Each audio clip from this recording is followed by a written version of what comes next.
मेरे मोहतरम नाजरीन, ये हरम पाक का सहन और इसके बिल्कुल सामने जबल उमर। ये जबल उमर आज से 2002 में जब मेरी हाजिरी हुई तो एक पहाड़ था। इसके बारे में तहकीक है कि हज़रत सैयदना फारूक आज़म रज़ी अल्लाह ताला अन्हु, इनका मकान ज़ीशान यहीं पर जबल उमर के पहाड़ पर था। यहाँ पर फारूक आज़म रज़ी अल्लाह ताला अन्हु की रिहाइश थी।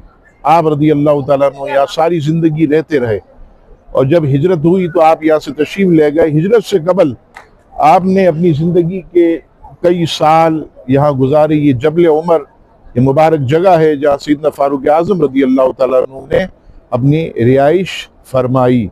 अल्लाह तबारक व तआला हम सबको इस मकाम मुबारक की ज़ियारत से मुशर्रफ फरमाए।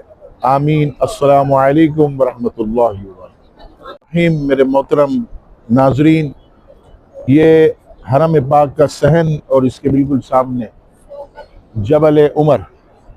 ये जबल उमर आज से 2002 में जब मेरी हाजिरी हुई